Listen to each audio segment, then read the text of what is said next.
All right, Emmitt Smith is here, NFL legend. He's here with Bud Light. What's going on, buddy? Not much, man. How you doing, Kevin? I'm doing great. We're going to get to what we're doing with Bud Light and our buddy Peyton Manning, our boss Peyton Manning here at Omaha Productions. But I want to start with this, Emmitt. There's a lot of talk about the Cowboys. Dak Prescott, statistically, is the best quarterback in the NFL since week 6, 80 QBR. Nobody's even close. And I'm curious, we've seen the gap between Dallas and San Francisco this year. We've seen the gap, albeit a shorter gap, between Philadelphia and Dallas this year. In your mind, what will the gap be as we go into January, possibly into February, between Dallas and those top 2 NFC teams, Emmitt? Well, I think the gap is really going to be between the ears of the Cowboys. I think Dak Prescott and our team has definitely come a long way. And I think those battles between Philadelphia and the 49ers is a mental battle. It's one of those things where you have to match their energy. Defense has done a great job of matching that energy. I think the offense need to do the same thing. And they have been trying to rise up over the last 3 to 4 weeks. So I'm proud to see that starting to happen. And I'm proud to see McCarthy starting to leverage all aspects of the game and all aspects of the players. I mean, when you start thinking about starting to run the rock a little bit more, and I think we need to spend time when we play against teams like Carolina and others that we should be dominating against, focusing on getting those things together for when we do go up against a Philly or the 49ers again. Yeah. We're truly battle tested. And I think that's the difference between those teams and our team. They're built inside out, and we're built inside from the defensive standpoint, but we're trying to get better on the offensive front standpoint to where we can play physical smash mouth football whenever we want to.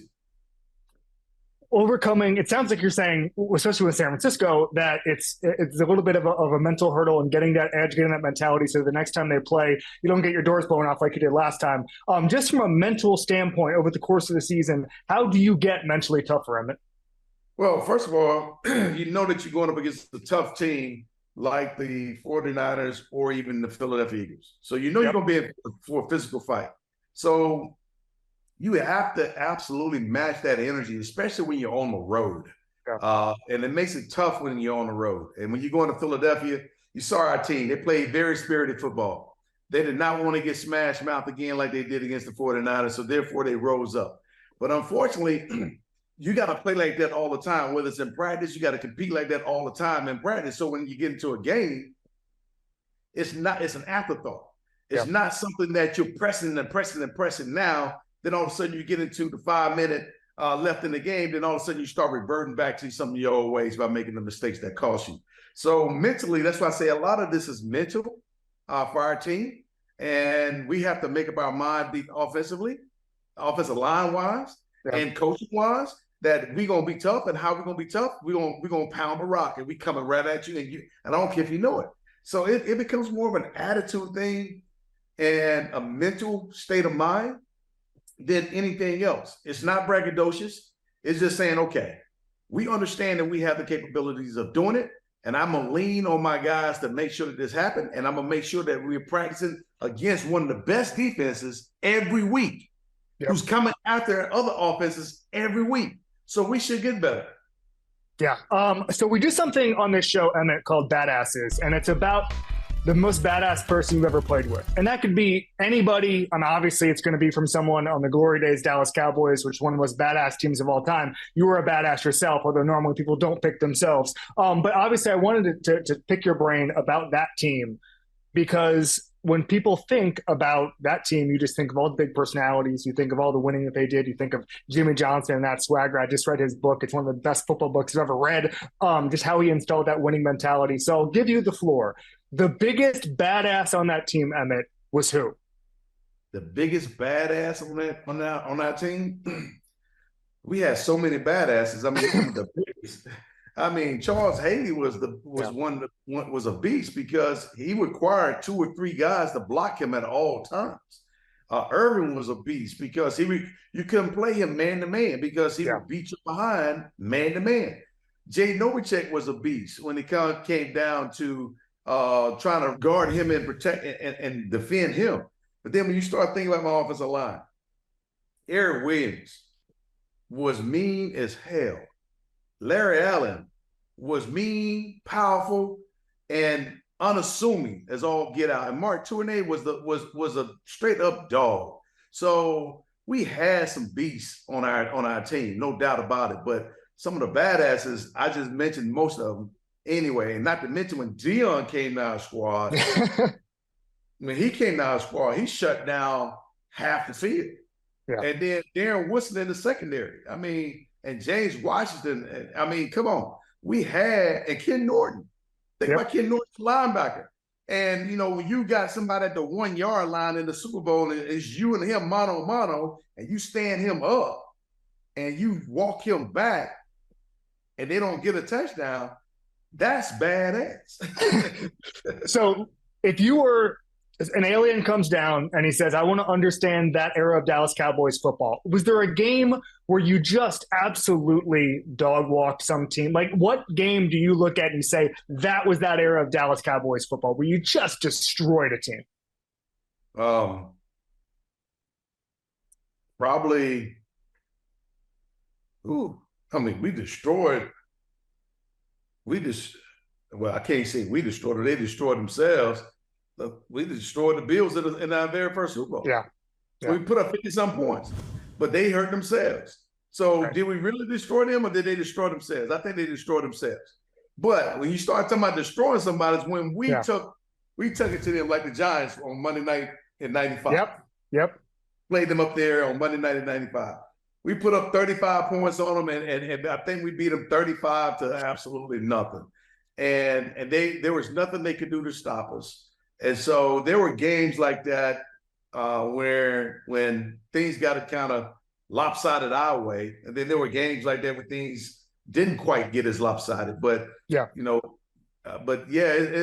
those kind of games like that when you just look at the score and like say, man, they absolutely destroyed the Bills in our very first Super Bowl. People talk a lot about, and this is my last question before we get to the Bud Light thing. People talk a lot about just the glare of playing in Dallas and how if you're the Cowboy star, you're getting media questions all the time and it's just different. Can you talk me through what it's like to be in the center, what Dak is going through and what someone like Micah is going through every single week, where everybody just looks at you and the cable news, the sports networks need to get ratings off of you, and what that's like, Emmitt? Well, you're in a fishbowl. There's no doubt about it. You're in the fishbowl, and everyone has this level of expectation of you, and other folks want to see you fail, regardless. They can smile on your face, and all the time they're trying to take your place. That's just what happens. That's just the way it goes. The one thing that I would say to players is let's not get caught up in all the outside conversation, because that's what their job is. Their job is to create scenarios or create doubt or create dissension, and how you manage that and how you deal with that, that's up to the individual player. But you must know it's coming. It's coming, and everyone has an angle, and your quotes are always and you're always quoted. And the one thing I've learned in my past is oftentimes somebody just take a quote and you could have gave them 20 minutes of great information, just like you and I having this conversation right now. But the one piece that might stand out is what I said about the Buffalo Bills. that piece might be headline news. You know what I'm saying? But it's that kind of scenario that takes place with the general public don't know, but you get the last word because the article has been written and people are reading it. And so as players, we have to understand that's the way the game is, and that's the way the game is played. I promise we'll treat you well. We won't make it headline news. Emmitt, is Peyton Manning the master of commercials? Was that fun filming with him? It was great shooting commercials with Peyton. Peyton is a professional. He is hilarious. And I just had a great time. I mean, shooting the easy receivers was pretty simple and pretty fun. And everybody in the bar had a great time shooting the commercial, and everybody had the great laughs and everything else. I think the commercial spot is going to be awesome. And I think what Bud Light is doing for fans all around, giving them an opportunity to enjoy the postseason with a Bud Light just by scanning the QR code on the Bud Light itself. And you have a chance to win at least a postseason ticket or something like that. They're giving away a lot of stuff.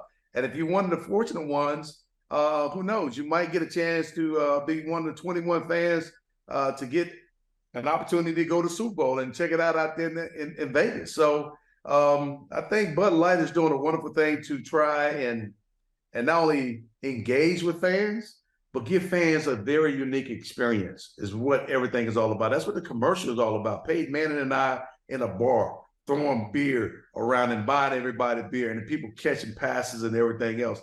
That's an experience all by itself, let alone going to a Super Bowl or getting a chance to go and watch one of your favorite team play during the postseason. Why not? Love it. Emmitt Smith, thank you so much for coming on. This is football. He's got the commercial out. Bud Light, easy receivers with Peyton Manning. We will see you soon, buddy. All right, man. Peace out. Tickets to the game, merch, meals at iconic restaurants, stays at Caesar's Palace. All this can be yours when you bet with Caesars Sportsbook. Win or lose, every bet earns reward credits, which you can redeem across the empire. Now, if you haven't started yet, use the code OMAHAFULL and then place your first bet up to $1,250. If you win, great, you keep those winnings. But if you lose, you get your stake back as a bonus bet. All right, Travis Etienne on pace for a second straight 1,000-yard season. He is a Jacksonville Jaguars star. They're one of the hottest teams in football. What is going on? How you doing, man? I'm doing great. In Jacksonville, feeling good, man. Like you said, season's going great, so couldn't ask for anything better. Awesome. You're here with My Cause, My Cleats, Call of Duty. We're going to get to that very shortly. I want to start here. The last time, Travis, that the Jacksonville Jaguars had a Monday Night Football game was 2011. What were you doing in 2011? 2011, man, I was running around watching my sisters play basketball in high school. Being a kid, honestly. You weren't plugged into the 2011 Jaguars. I love that. No, sir. I want to talk about this team. They've won 7 of 8. Last year, I believe, in the regular season, they ended winning 7 of 8. What causes this kind of team to get this hot? Like when you're in the middle of this streak, how do you explain this sort of upswing? Just being able to reset your mind each and every week, and just the coaches believing in us and putting us in great situations to go out there and win the game week in and week out. And I feel like we have the players around us, and we genuinely love each other here. So whenever we out there, we plan for each other. So that made things very easy, and we don't get ahead of ourselves. So we take it one week at a time, and that really has been working for us. Doug Pederson, obviously, I spent some time with him when he was in Philly, obviously during that playoff run with the Eagles, incredible coach. What don't we know about him and how he makes teams better? I would say the calmness that he brings to the locker room. Just he's so calm. I feel like it could be like it'd be chaos, total chaos going on, but he just calm. Like the guys just rally around that, and we're able to just feed off his energy, and that keeps us calm and level-headed. It keeps us just go out there and be able to play free. Can you give me an example of a time that Doug was just totally calm in the chaos? Last year, when we were getting beat by the Chargers really, really bad, no one went crazy. He didn't lose his mind. He didn't lose his head. He just kind of told us, man, let's get it together. He just had a demeanor about him, and he's like, y'all know what you need to do. And I feel like him just going about it that way kind of just gave us faith that we can come back from this. I love to go inside plays and find out kind of the nuances of it. And I want to get to Trevor, and obviously you have a great relationship with him. And I want to start with the touchdown you had against the Steelers where you split out wide. Obviously a different type of touchdown than you normally have. But what is it like to have chemistry with Trevor Lawrence? And what were the nuances of that throw between you and him, Travis? I think that was just a trust factor. Just us playing together for so long, just knowing where I was going to be, and him trusting in me to be able to go out there and catch that ball. And I feel like that's just us playing together for a very long time, and that's why you see that happen. If for someone who doesn't know about it, like obviously I don't know ball nearly as well as you do. Like what needed to happen for that trust throw to come through, and how are they playing like with all that stuff? Like take me through why that trust throw worked. Basically, because it was a cover 2 look and a safety. So we added Calvin Ridley this year, and as you know, Calvin garners a lot of attention, and the safety tried to jump on Calvin, and that kind of left me over the top. And Trev seen him dive on that, and just Trev being who he is, he always knows the next move. So he just floated over the safety, and I was right there to catch it. When was the first time you realized how special Trevor Lawrence was? Honestly, it was back in college, probably like I was second real practice, He was out there making plays and just throwing the ball so far, honestly, just so far, hard, just out there trying to prove himself to everybody that he does belong here. And that's when I knew he was special. What's been your favorite? It might be the Steelers play. What's been your favorite play with him on a football field, whether that's college or pro? My favorite play? Probably in college, honestly, the Ohio State run that he had. I feel like not much is really going on for us in that game. And he just took it on himself to kind of go make a play. And everybody thought he was going to go out of bounds, but he just kept running and it worked out for a touchdown. Do you believe he was on my show 6 months ago, whenever it was, and he told me he doesn't really put much effort into his hair? Do you believe him? I definitely believe him. I definitely believe that. Wow, really? I mean, it's beautiful hair. He really wakes up like that? He just combs it a little bit? Yeah, he probably just combs it a little bit, keep the knots out, but Trev has so much other things to worry about. I don't think he's worried about his hair, honestly. Doug said, I believe it was earlier today, that you guys in Jacksonville are as close as any team he was around in Philadelphia. And I'm curious if you could take me through that locker room, what it's like now and how you guys gelled so well. I feel like it reminds me of college, honestly. Just us just being here, just us loving the game of football and love being here with each other, working. That's something. We put so much into this game together, and that's what you see translates onto the field. And I feel like that's what that closest, that camaraderie comes from, just us all out there wanting the same thing. Yeah, I completely agree, and it's obvious. And the next play I want to go through is the Colts touchdown, where basically you ran into a wall of people and then bounced outside. And that was the vision needed for it is so spectacular, and also the strength. Like a lot of people would have fallen down, but you were able to bounce outside. First of all, take me through what you saw and how you were confident enough when you're in the. I mean, everybody's 6'7" in that little mush there, and somehow you were able to bounce around. Take me through what happened there. So just going through my steps, and trying to. I see like a little crease in everything, and I tried to get through there, but I couldn't. And just got to keep my feet moving and kind of just seeing the backer. I think it was Shaquille Leonard. He kind of just overflowed. And once I see him overflow, I kind of knew there was no contain. So I kind of just broke through that gap. And he kind of missed the tackle and the safety miss. And it was a touchdown from there. Let's go through some lightning round stuff. We'll start here. Who is the player you least like to be tackled by? Probably Jeffrey Simmons. Oh, take me through that. Take me through a Jeffrey Simmons tackle. It was like 2 weeks ago. We was running a double, and he kind of hit a swim move, and I don't know. We was in the red zone, so I'm looking at the touchdown. I didn't even know Jeffrey was right there, but he definitely made his presence known, and he smacked me. That happened. I will bring up, obviously, as one on Sunday, you got that there was a pretty hard goal line tackle from the Texans as well, where you kind of ran into a wall. Just contextualize this for me. I haven't played since high school. How hard does it hurt when you run into a wall of defenders like that? It just depends on who the defenders is. I mean, Jeffrey Simmons, he probably like 380 pounds compared to like a defensive back who's probably playing at 180, 200 pounds. You definitely would rather run into that defensive back than the defensive line. So it just depends on what wall you're running to at the time. Depends on how much it's going to hurt. What's the craziest thing you've ever heard someone say to you on a football field? Just talking trash, trying to get in your head. What is it? The craziest thing? No, people don't want to tell me much crazy things. Honestly, everyone kind of just pats me on the back and give me respect. Honestly, no one ever really said anything crazy to me. Most underrated player on the Jaguars right now? Most underrated player on the Jaguars? I would probably say Darius Johnson. I feel like he's always ready for his opportunities. And he's always making the most out of his opportunities, and he comes to work each and every day and works hard. Clemson, obviously in the national spotlight, they have a nice end of the season. They beat South Carolina, obviously. If Clemson fans are tapping in here and saying, what does Clemson need to do to get back to national prominence like they were when they were rolling with you, where does it start? I think it starts by using the portal. Coach Sweeney wasn't using the portal last year. And I feel like he sees this year how much the portal can help a team, and I feel like he's going to use the portal and get the team back on track. Do you think he's going to modernize a little bit? Because that was a little – I mean, obviously, listen, it worked. It worked for a long time in Clemson, but you think it's going to get a little more modern there? Most definitely. I feel like in order to continue to be a championship caliber team, you have to continue to evolve and grow with the game. You mentioned Trevor, obviously, in the second practice. Like, can you tell me a practice story with Trevor Lawrence when you have all those NFL guys at Clemson? You know, it's best on best everywhere. Like, how competitive those got, especially when Trevor was there.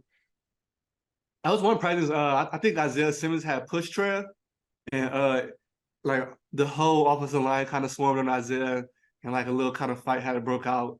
And I feel like, but after that, everything was pretty cool. But it, like you said, iron sharpens iron, and with all those NFL guys, like it was very competitive. Like the defense wanted to win, offense wanted to win, but everyone really had Trevor back, so Trevor didn't have to worry about anything. Yeah, no, I can imagine that. Your favorite running back to watch that's not on your team? Ooh, that's a hard one. Right now, I'll probably say Christian McCaffrey.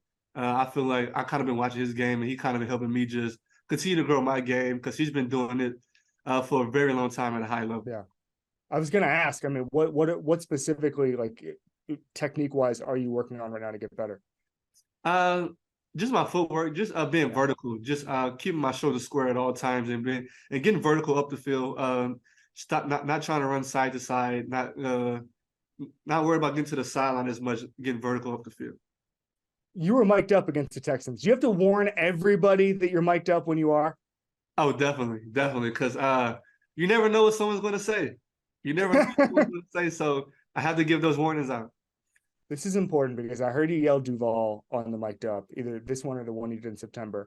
How often do people in Jacksonville yell Duval? All the time. They yell it all the time. My nephew, if I go walk into his house today, he's going to scream out Duval. Like, anywhere you go, do people yell to you? Yes, sir.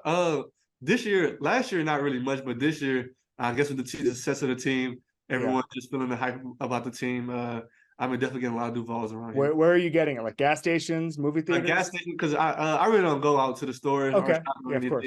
If I'm getting gas, somebody to see me and they'll scream out "good job" in Duval. I love that. It's a special place. Like it's a smaller community. It's not like a lot of NFL places. It's just a little bit different. I have to ask because I've always wondered this. When you got drafted, and it's okay if you want to avoid this question, but when you got drafted, the head coach at the time said he wanted Kadarius Toney instead of you. Did you find that, like, how did you process that? Did you use that as internal motivation? Like, I've always thought, I've never seen that before, but like, how did you process that in that moment, in that rookie season? I mean, honestly, that never really even got into my mind. I feel like that never even I never even thought about that because like at the end of the day, I didn't actually get drafted here. He drafted me. Right. So it's like at the end of the day, all I can do for myself is make the best out of my situation. I'm here, and I'm not going to let somebody taint my dreams because of how they was feeling in the moment, you know? So I never even thought about that. I just made the best out of my situation each and every day. Last thing before we get to Call of Duty, my calls, my cleats. The key to finishing strong for the 2023 Jaguars is what? Just to keep taking it 1 week at a time. Just keep trying to get 1-0 each and every week. And every Monday, reset your focus to be great for Sunday. Awesome. Tell us what you're doing with Call of Duty, my calls, my cleats. So here's my cleat. It's actually beautiful, a nice cleat. Wow. Yeah. So it's a Call of Duty endowment. So it's basically a program to where they help veterans, like the Call of Duty game help give veterans jobs. And I'm just really special, just blessed to be able to get this opportunity because like in the past year they had a couple of big guys and for them to come here and ask me, Travis Etienne, like with the names that they had, I was just kind of just shocked, but I am forever grateful. And man, these cleats are really great. And the woman that we're doing it for, her name is Ashton. I'm actually going to be able to give her a pair Sunday night Monday night amazing. At the game, a direct replica. So these are for her. And basically, endowment, they just basically help the game help people get jobs, like old veterans who have retired. And they put over 125K people like have found jobs since they started this program. And that's really great. So amazing. All right, Travis Etienne, that was a great cleat. We'll see it on Monday night. Thanks so much for coming on This Is Football, man. For sure. Thank you for having me.